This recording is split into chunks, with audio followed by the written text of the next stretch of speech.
Commander Vexithera stood in front of the large window in his ship. Stars filled the black space outside. He had been a soldier for 30 years. His blue skin showed the scars of many battles. His forearms moved as he read the datapad in his hands. Another job, he said to himself. The door opened with a soft sound. Sub-Commander Korthal walked in. He was younger than Vexithera. His skin was lighter blue and he had no scars. Commander, the High Command has sent new orders, Korthal said. He held out a crystal device. Vexithera took the crystal and put it into the wall. A blue light came on. Words appeared in the air. Observe species called humans, Vexithera read out loud. Planet Earth, third planet from their sun. Report on military strength. Korthal nodded. Yes, sir. Should be easy work. These humans are very primitive. Vexithera looked at the information about humans. They were small creatures. They had only 2 arms and 2 legs. Their skin had no natural armor. They lived for less than 100 years. They fight with metal bullets, Korthal said. They shoot these bullets from hand weapons. Very basic technology. Vexithera had seen many species across the galaxy. Most were similar. They had energy weapons. They used shields. They fought wars in space with big ships. Wars followed rules. Battles were clean and organized. How do they travel in space? Vexithera asked. They don't, Korthal replied. They are stuck on their planet. They use chemical rockets that barely leave their atmosphere. Vexithera shook his head. It seemed like a waste of time. But orders were orders. They have been fighting each other for thousands of years, Korthal continued. The reports show they never stop fighting. War after war after war. Typical primitive behavior, Vexithera said. They probably fight over food and water. The ship began to move. It would take 3 days to reach Earth. Vexithera spent the time reading about humans. They lived on a planet with lots of water. They had plenty of food, yet they still fought constant wars. Strange, he thought. Most species fought when they needed resources. Humans seemed to fight for other reasons. The reports mentioned things like honor and freedom and protecting others. These concepts made no sense to Vexithera. On the second day, Korthal brought more information. Sir, we have intercepted some of their communications, he said. They call their wars things like World War I and World War II. They seem proud of these conflicts. Proud? Vexithera asked. Who is proud of war? The humans, apparently, Korthal said. They make movies about their battles. They build monuments. They teach their children about famous soldiers. This was very different from galactic warfare. When the Galactic Coalition fought wars, they were quick and efficient. The goal was always to end the fighting as fast as possible. Nobody celebrated war. What weapons do they use? Vexithera asked. Korthal showed him pictures on a screen. Mostly projectile weapons. They fire small pieces of metal at high speed. They also use explosive devices, very crude compared to our plasma weapons. Vexithera looked at the images. Human soldiers wore fabric uniforms. They carried heavy equipment. They had no energy shields. Their bodies were completely exposed to enemy fire. They must have very short battles, Vexithera said. Without proper protection, most soldiers would die quickly. Actually, sir, their wars last for years, Korthal said. Sometimes decades. This made no sense. How could wars last so long with such primitive weapons and no protection? On the third day, they reached Earth. The planet was beautiful. Blue oceans covered most of the surface. White clouds moved across the sky. Green and brown land showed continents. Activate stealth systems, Vexithera ordered. The ship became invisible. Human technology could not detect them. They could observe without being seen. Where should we start our observations? Korthal asked. Vexithera looked at the data. There was a conflict happening on a peninsula in the eastern part of the planet. 2 groups of humans were fighting for control of the land. There, he pointed to the area. That conflict looks active. The ship moved closer to the planet. Soon they could see the surface clearly. Mountains and valleys stretched across the land. Vexithera could see explosions in the distance. The local humans call this place Korea, Korthal said. 2 groups are fighting. One group controls the north. The other controls the south. What are they fighting for? Vexithera asked. Korthal checked his instruments. It seems to be about political systems. Different ideas about how to organize society. They fight wars over ideas? Vexithera was surprised. In the galaxy, species fought over planets, resources, or territory. Fighting over ideas seemed wasteful. The northern humans have help from other humans in a place called China, Korthal explained. The southern humans have help from humans in places called America and other countries. So it's really multiple human groups fighting each other, Vexithara said. Using this peninsula as a battlefield. Yes, sir. The fighting has been going on for over a year. Vexithara set up the observation equipment. They would record everything. The High Command wanted a complete report on human military capabilities.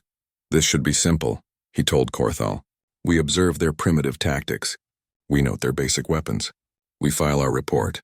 Then we move on to more important work. Korthal nodded. How long should we observe them, sir? A few days should be enough, Vexithara said. How complex can primitive warfare be? The ship took position high above the battlefield. Through the viewing devices, Vexithara could see human soldiers moving across the landscape. They moved in small groups. They carried their weapons and supplies on their backs. They look so fragile, Korthal observed. Vexithara had to agree. Humans were much smaller than his own species. They had no natural armor or weapons. Their technology was thousands of years behind galactic standards. Yet they keep fighting, Vexithara said. Let's see what makes them think they can be soldiers. He had no idea that everything he knew about warfare was about to change. The primitive humans below were going to teach a veteran commander lessons that would shake his understanding of battle, courage, and what it meant to be a warrior. The observation began, and Vexithara's life as a soldier was about to end. The morning sun rose over the Korean mountains. Vexithara watched through his ship's viewing screen as human soldiers prepared for battle. They moved like ants across the rocky ground. The humans call this place Heartbreak Ridge, Korthal said, reading from his instruments. Strange name for a battlefield. Vexithara focused the camera on a group of soldiers. They wore green uniforms and metal helmets. Each soldier carried a rifle and a heavy pack. Their faces were dirty and tired. They looked so young, Vexithara observed. Many of the soldiers appeared to be barely adults. The tactical situation is clear, Korthal reported. The southern humans must take this hill. The northern humans are dug in at the top. The southern humans are attacking uphill against prepared positions. Vexithara studied the battlefield. Any military academy in the galaxy would call this an impossible mission. The attacking force had to climb steep slopes. The defenders had better positions and cover. Basic military logic said the attack would fail. What are their casualty projections? He asked. Korthal ran the numbers through their computer. 78% casualties for the attacking force. The mission should be abandoned. But the humans were not abandoning their mission. Vexithara watched as soldiers began moving up the hill. They moved in small groups using rocks and trees for cover. One soldier caught Vexithara's attention. The name tape on his uniform read Kim Day. He was leading his squad up the slope. Enemy bullets flew around them like angry insects. They're walking into certain death, Korthal said. Why don't they retreat? Kim Day's rifle suddenly stopped working. Instead of falling back, he dropped behind a rock and began fixing his weapon. Bullets hit the ground around him. Pieces of rock flew through the air. He's repairing his weapon under enemy fire, Vexithara said in amazement. That's completely illogical. Kim Day got his rifle working again. He stood up and continued advancing. His squad followed him. Another soldier fell down, hit by enemy fire. Vexithara expected the others to leave him. In galactic warfare, wounded soldiers were left for medical teams to collect later. But 3 human soldiers immediately ran to help their wounded friend. They dragged him to safety while bullets flew around them. The wounded soldier was Sergeant Park Hyo. Even with a bullet in his leg, he kept giving orders to his men. They're risking multiple soldiers to save one wounded fighter, Vexithara said. This reduces their overall combat effectiveness. Maybe they don't understand proper tactics, Korthal suggested. But Vexithara was beginning to think the humans understood something his species did not. He watched as more soldiers moved up the hill. They didn't move like machines following orders. They moved like they cared about each other. The enemy fire got heavier. Machine guns opened up from positions on the hilltop. The logical response would be to retreat and call for support. Instead, the humans did something unexpected. Private Li Jin pulled a small round object from his belt. Vexithara's computer identified it as a hand grenade. Li Jin saw his squad was about to be hit by machine gun fire. Without hesitation, he jumped on top of the grenade. The explosion killed Li Jin instantly, but his body protected his squad mates from the blast. Did that human just sacrifice himself for his unit? Vexithara asked. Yes, sir, Korthal replied. His voice was quiet. He chose to die so others could live. This was completely outside galactic military thinking. Individual soldiers were trained to preserve themselves. Losing soldiers unnecessarily was considered poor leadership. But the human attack continued. More soldiers moved up the hill. When they ran out of ammunition, they picked up weapons from fallen enemies. When their equipment broke, they fixed it with whatever they could find. Corporal Nambo had been shot twice and had a broken arm. Instead of seeking medical attention, he continued fighting. He held his rifle with one good arm and kept advancing. His combat effectiveness should be near zero, Korthal observed. Why is he still fighting? Because his friends are still fighting, Vexithara said. He was beginning to understand something important. The humans were not fighting for territory or resources. They were fighting for each other. Every soldier was willing to die to protect the soldier next to him. As the day continued, Vexthara watched more impossible acts of courage. Captain Song Hyuk called artillery strikes on his own position to stop an enemy counterattack. He trusted his men to survive in their foxholes while the explosions destroyed the attacking force. He's bombing himself, Korthal said in disbelief. He's trusting his soldiers to be smart enough to take cover, Vexithara corrected, and they are. When the artillery stopped, Song Hyuk and his men came out of their holes and continued the attack. Lieutenant Kang Do led a night raid that was so quiet and swift that the enemy didn't know they were under attack until it was over. His small team disabled an entire enemy position without firing a shot. Their stealth capabilities are remarkable, Vexithara noted. They're using natural terrain and darkness more effectively than our sensors could. As dawn broke over Heartbreak Ridge, something impossible had happened. The humans held the hilltop. They had won. Vexithara stared at the screen. According to every military manual he knew, the attack should have failed. The casualties should have been devastating. The mission should have been abandoned. Instead, the humans had turned their disadvantages into advantages. Their fragile bodies made them fast and hard to hit. Their primitive weapons were reliable and easy to repair. Their willingness to die for each other made them incredibly dangerous. Sir, Korthal said, our computer models can't explain what we just observed. Neither can I, Vexthara admitted. He had spent 30 years studying warfare. He knew every tactic, every strategy, every principle of military science. But the humans had just shown him something completely new. They didn't fight like soldiers. They fought like family members protecting their home. Private Ju 1 had run out of bullets during the final assault. Instead of retreating, he picked up rocks and threw them at the enemy. When Sergeant Kim Yu was surrounded, he fought with a broken bayonet until help arrived. These humans took every setback and turned it into motivation to fight harder. They made weapons out of anything they could find. They treated every retreat as temporary and every defeat as a lesson. Continue observations, Vexthara ordered.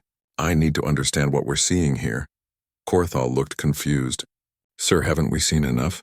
These are just primitive soldiers with basic weapons. Vexithara shook his head.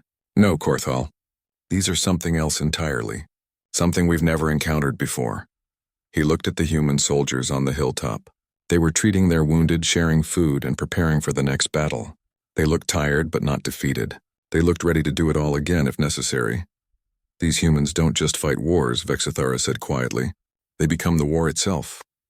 For the first time in his military career, Commander Vexithara felt something he had never experienced before. He felt afraid. Not afraid of being defeated in battle, but afraid of what it would mean to fight against creatures like these humans. The observation would continue. But Vexithara was no longer watching primitive soldiers. He was watching something that would change everything he thought he knew about warfare. 3 days passed since the humans took Heartbreak Ridge. Vexithara expected them to rest and recover. Instead, they kept fighting. Sir, the humans are attacking another position, Korthal reported. Hill 1081. The enemy has even stronger defenses there. Vexithara focused the viewing screen on the new battle. The northern human forces had built bunkers and tunnels into the rock. Machine gun nests covered every approach. Artillery was pre-sighted on all possible attack routes. This is even more impossible than the last battle, Vexithara said. The defenders have had weeks to prepare, but the southern human forces were already moving. The same soldiers who had fought at Heartbreak Ridge were now preparing to attack an even stronger position. Vexithara watched Private Kim Day, the soldier who had fixed his rifle under fire. Kimde was now leading a larger group. His uniform was torn and dirty, but his eyes were still determined. They should be exhausted, Korthal observed. Human biology requires rest after intense combat. Look at them, Vexthara said. Do they look like they need rest? The human soldiers were moving with the same energy as before. They checked their weapons, shared ammunition, and encouraged each other. Some were wounded but still fighting. Others were clearly tired but refused to quit. Sergeant Park Hyo, who had been shot in the leg 3 days ago, was now walking with a stick. He should have been in a medical facility. Instead, he was giving orders and preparing for the new attack. Their medical officer should have removed him from combat, Vexthara said. Maybe their medical officer is also wounded, Korthal suggested. He was right. Vexthara could see that many of the humans had injuries, but they kept fighting anyway. Bandages covered wounds, arms hung in makeshift slings, and some soldiers limped as they walked. Yet they all prepared for battle. The attack began before dawn. This time, Vexthara was ready. He had all the ship's sensors focused on the battlefield. Captain Song Hyuk led the first assault. His plan was simple and crazy. Instead of attacking the main defenses, his men would climb the steepest part of the hill. The enemy would not expect an attack from that direction because it was almost impossible. He's taking his soldiers up a cliff face, Korthal said, in the dark, while carrying full combat equipment. Vexthara watched in amazement as human soldiers climbed rocks that would challenge mountain climbers. They carried rifles, ammunition, and heavy equipment. They moved silently in complete darkness. Halfway up the cliff, one soldier fell. Private Li Wu lost his grip and started to slide down the rocks. Without hesitation, Corporal Cho Min reached out and caught him. For several seconds, Cho Min held the full weight of another soldier and all his equipment. That corporal is supporting twice his body weight, Vexthara observed. His grip strength should not be sufficient, but Cho Min held on. Other soldiers reached down to help pull Li Wu back up. The climb continued. At the top of the cliff, Song Hyuk's men found themselves behind enemy lines. They attacked the bunkers from the rear, where the defenses were weakest. At the same time, Lieutenant Kang Do was leading a frontal assault. His job was to draw attention away from Song Hyuk's cliff-climbing team. Kang Do's attack was designed to fail. He knew most of his soldiers would be wounded or killed, but they attacked anyway because their sacrifice would help the main assault succeed. They're using themselves as bait, Vexthara said, knowingly walking into a trap to help their comrades. Machine gun fire cut down many of Kang Do's soldiers, but they kept coming. When they ran out of ammunition, they threw rocks. When they couldn't advance, they provided covering fire for others. Private Nam Jun had his rifle destroyed by enemy fire. Instead of retreating, he picked up ammunition from fallen soldiers and ran it forward to men who were still fighting. Sergeant Kim So's radio was destroyed by shrapnel. She ran messages between units by hand, crossing open ground under heavy fire to keep communications working. Their logistics support is completely improvised, Korthal noted. They're making up their supply system as they fight. And it's working, Vexthara replied. By sunrise, something impossible was happening again. Song Hyuk's cliff climbers had taken the bunkers from behind. Kang Do's frontal assault had broken through the main defenses. The humans were winning another battle they should have lost, but the most impressive moment was still to come. During the final assault, Corporal Park Min was leading his squad toward the last enemy position. A hidden machine gun opened fire, pinning them down in the open. Park Min could see his men were about to be killed. The logical solution was to retreat and call for artillery support. Instead, he did something that made Vexthara question everything he knew about military science. Park Min stood up and walked directly toward the enemy machine gun. Bullets hit the ground around his feet. Pieces of his uniform were torn away by near misses, but he kept walking forward, firing his rifle at the enemy position. He's walking into concentrated fire, Korthal said. This is suicide. No, Vexthara realized. This is something else. Park Min's impossible advance drew all the enemy fire toward himself. His squad was able to move to better positions. By the time the machine gun finally hit Park Min, his men were close enough to destroy the enemy position with grenades. Park Min died. But his squad survived and completed their mission. He calculated that his death would save more lives than his survival. Vexthara said quietly. He traded his life for theirs on purpose. That's not military tactics, Korthal said. That's what makes them dangerous, Vexthara finished. The battle ended with another human victory. Hill 1081 was taken. The defenders were defeated or scattered. The impossible had become routine. Vexthara studied the battle recordings. By every measure he knew, the humans should have failed. They were attacking uphill. They were outnumbered. The enemy had better positions and prepared defenses, but the humans had advantages that didn't show up in military manuals. They were willing to die for each other. They never gave up. They turned every setback into motivation to fight harder. Sir, Korthal said, I'm beginning to think we don't understand warfare as well as we thought. Vexthara nodded. These humans are rewriting the rules. He watched human medics treating the wounded after the battle. Soldiers shared their food with men from other units. Officers visited every wounded soldier personally.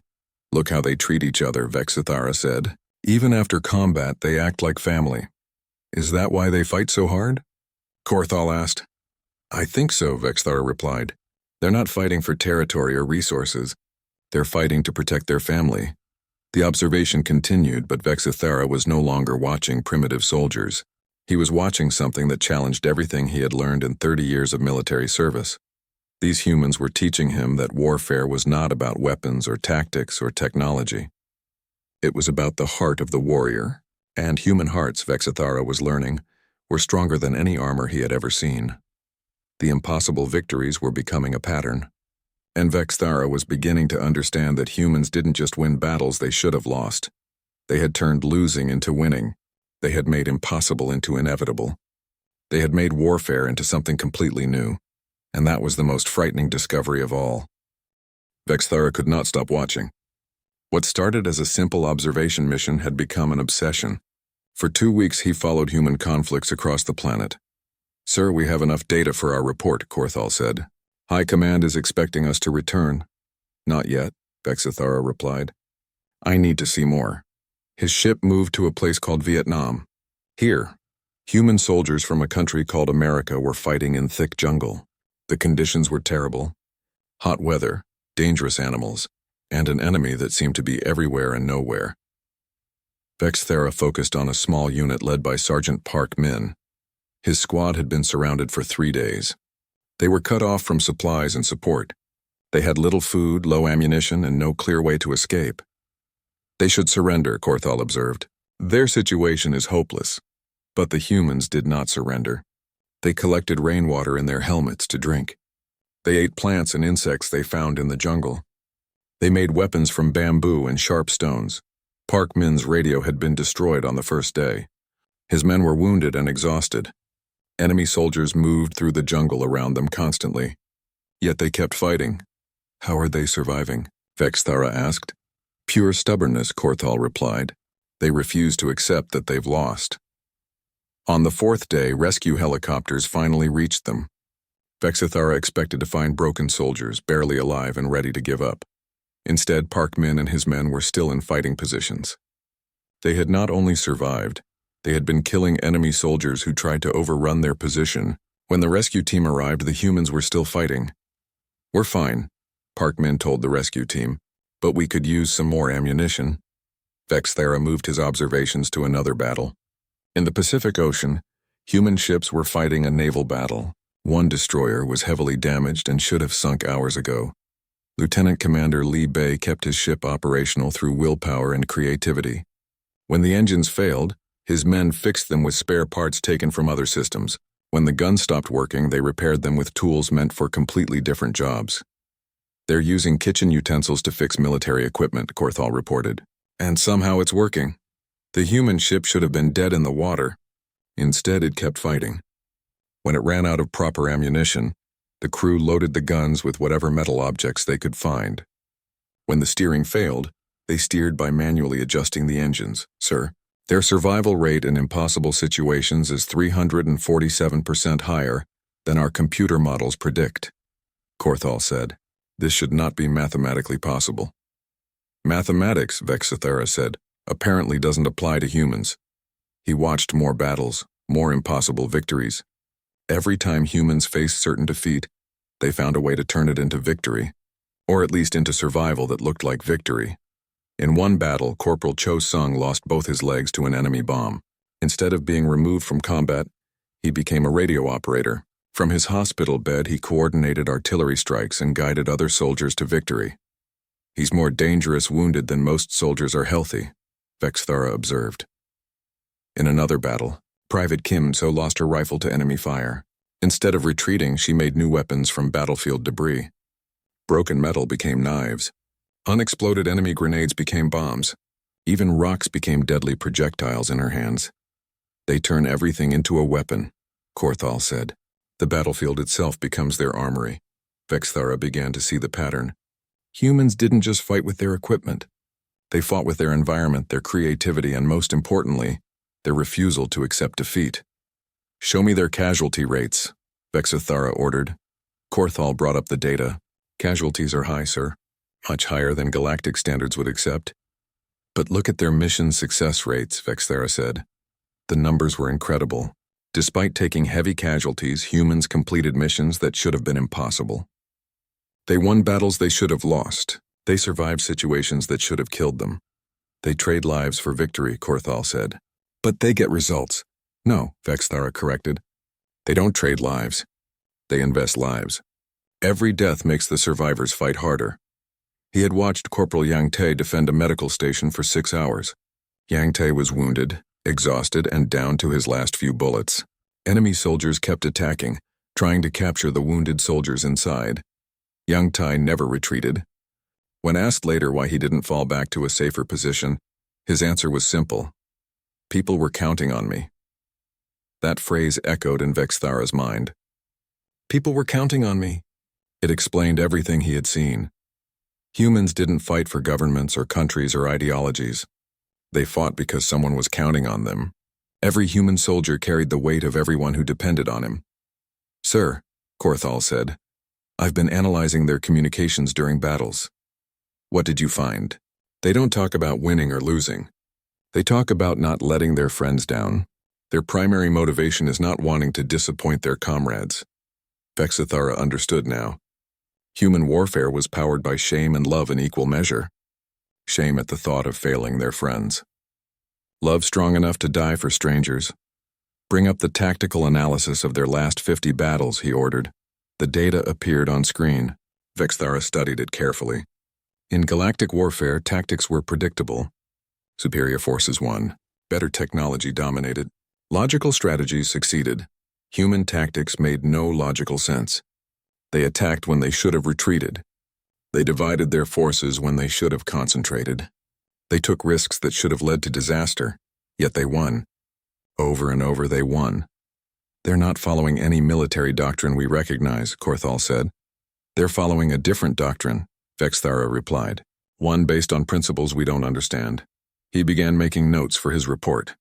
But every time he tried to explain human military capabilities, the words seemed inadequate. How could he tell High Command that humans were dangerous not because of their weapons, but because of their hearts? How could he explain that human soldiers became more dangerous when they were wounded, more determined when they were outnumbered, more creative when their equipment failed? How could he describe a species that treated warfare like a family protecting their home? Sir, Korthal interrupted his thoughts. I'm receiving a priority message from High Command. The message was brief. Complete observation mission immediately. Return for debriefing. Prepare preliminary assessment of human military threat level. Threat level. Vexthara almost laughed. How do you assign a threat level to a species that rewrites the rules of warfare? Sir, what should I tell them? Vexthara looked at the screen showing Earth. Somewhere down there, human soldiers were probably fighting another impossible battle, and probably winning. Tell them we need more time, he said. How much more time? Vexthara thought about everything he had seen. The impossible victories. The refusal to surrender, the willingness to die for strangers. He thought about soldiers who fought with broken weapons, climbed impossible cliffs, and turned every disadvantage into strength. I don't think all the time in the galaxy would be enough, he said quietly. For the first time in 30 years of military service, Commander Vexthara faced a truth that shook him to his core. He didn't understand warfare. He had thought he did, but these humans had shown him something completely new. They had shown him what happened when warriors fought with their hearts instead of their heads. and it was terrifying. Vexithara sat alone in his private quarters. The walls around him were covered with battle recordings, tactical analyses, and data reports. 3 months of observing human warfare had filled his room with evidence of something impossible. He replayed the final recording one more time. Staff Sergeant Yang Tai stood in front of a field hospital. Enemy soldiers were advancing on all sides. Yang Tai was the only thing standing between them and 30 wounded soldiers who could not be moved. He had been shot twice. His left arm hung useless at his side. His ammunition was almost gone. Blood soaked through his uniform. Any rational soldier would have retreated. Yang Tai did not retreat. For 6 hours he held his position alone. When his rifle ran out of bullets, he used a pistol. When the pistol was empty, he threw grenades. When he ran out of grenades, he used his knife. Enemy soldiers kept coming. Yang Tai kept fighting. Every attack was turned back by one wounded human who refused to give up. Finally, evacuation helicopters arrived. The wounded soldiers were loaded and taken to safety. Only then did Yang Tai allow himself to collapse. When the medics asked him why he didn't fall back to a safer position, Yang Tai's answer was the same as always. People were counting on me. Vexithara turned off the recording. His hands were shaking. In 30 years of military service, he had never seen anything like what humans called warfare. These creatures didn't fight battles. They became the battle. Every human was a weapon. Every position was negotiable. Every defeat was temporary. He began typing his resignation letter to High Command. To the High Command of the Galactic Coalition. I submit my immediate resignation from all military positions and duties. After extensive observation of the species known as humans, I can no longer serve as a military officer. Vexithara paused. How could he explain what he had learned? During my observation mission, I have discovered that our understanding of warfare is fundamentally flawed. We fight with our minds and our technology. Humans fight with something we have never encountered before. They fight with their souls. He continued typing. Human military capabilities cannot be measured by conventional standards. Their weapons are primitive. Their technology is basic. Their bodies are fragile. Yet they achieve victory through means that our tactical computers cannot predict or analyze. The door chimed. Korthal entered without waiting for permission. His young face showed confusion and concern. Sir, I've been monitoring communications from High Command. They're demanding our report. They want to know if humans pose a military threat to the Coalition. Vexithara looked at his aide. What would you tell them? Korthal hesitated. I don't know, sir. Nothing we've observed fits our military doctrine. Exactly, Vexithara said. We've spent months watching humans fight, and we still don't understand what makes them dangerous. He turned back to his letter. Humans do not fight for territory, resources, or strategic advantage. They fight for each other. This makes them unpredictable and extremely dangerous. A human soldier who is protecting his comrades will attempt things that violate every principle of military science. Korthal read over his shoulder. Sir, you're recommending that the Coalition never engage humans in combat? I'm recommending more than that, Vexithara replied. He continued writing. I have watched human soldiers turn defeat into victory through pure determination. I have seen them win battles they should have lost, survive situations that should have killed them, and accomplish missions that should have been impossible. But sir, Korthal protested, they're just one small planet. Surely the full might of the Coalition could defeat them. Vexithara shook his head. Could we? Let me ask you something. How do you defeat an enemy who refuses to stay defeated? He brought up a tactical display showing all the human battles they had observed. Look at these numbers. Every time humans faced impossible odds, they found a way to win. Or at least to make their defeat so expensive that it looked like victory. Korthal studied the data. Their casualty rates are very high. But their mission completion rates are higher, Vexithara pointed out. They accomplish their objectives even when most of their soldiers are wounded or killed. He added more to his letter. Human warfare is powered by emotions we do not fully understand. Love, loyalty, honor, shame, duty. These concepts drive them to attempt things that logical minds would consider suicide. Are you really resigning? Korthal asked. Vexithara saved his letter and looked at his aide. Korthal, I've been a soldier for 30 years. I thought I understood warfare. I thought I knew what made good soldiers and effective tactics. He gestured at the battle recordings on his walls. These humans have shown me that everything I learned was wrong. Warfare isn't about weapons or technology or superior numbers. It's about the heart of the warrior. And human hearts are stronger than anything I've ever encountered. Korthal was quiet for a moment. What will you do after you resign? I'm going to Earth, Vexthara said. Sir? The regulations clearly state that contact with pre-spaceflight species is forbidden without proper authorization. Vexthara almost smiled. The regulations assume we understand what we're dealing with. We don't. He finished his letter. I request permission to travel to Earth as a civilian observer. These beings must be understood, not conquered. Any attempt at military action against humans will result in casualties that the Coalition cannot accept. I recommend immediate reclassification of Earth from primitive world to protected diplomatic zone. Human military capabilities represent a new form of warfare that makes traditional tactical analysis obsolete. He signed the letter and sent it to High Command. Sir, Korthal said, they're not going to be happy about this. Probably not, Vexthara agreed. But it's the truth. He began packing his personal belongings. Military decorations, tactical manuals, weapon certifications, all the symbols of his career as a soldier. Are you sure about this? Korthal asked. Vexthara picked up a recording crystal containing footage of Yang Tai's final battle. Watch this again. Tell me what you see. Korthal activated the crystal. The image of Yang Tai appeared, wounded and alone, facing impossible odds. I see a soldier following orders, Korthal said. Look closer, Vexthara said. Yang Tai wasn't following orders.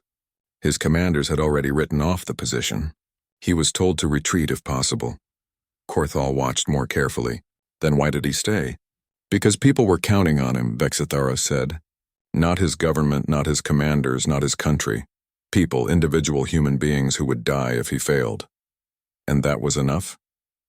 That was everything, Vexthara replied. Humans don't fight for abstract concepts. They fight for each other, and they're willing to die for strangers. He sealed the last of his belongings and prepared to leave. Sir, Korthal said, I'd like to come with you. Vexthara looked at his young aide. This will end your military career. I know, Korthal said. But I want to understand what we've been watching. I want to learn what makes humans so dangerous.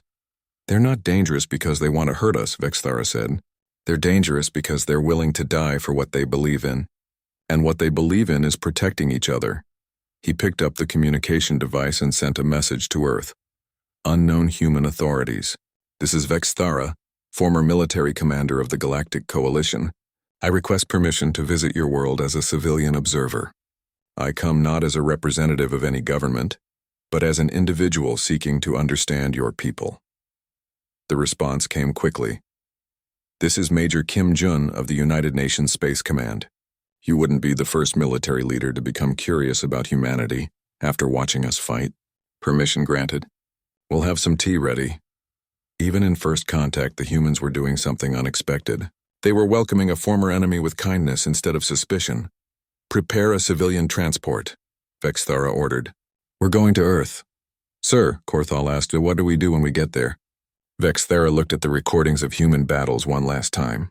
Kim Dae charging up an impossible hill, Park Hyo fighting with broken legs, Yang Tai holding a position alone against overwhelming odds.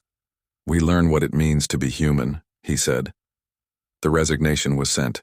His military career was over. But Vexthara felt something he hadn't experienced in years. He felt curious about the future.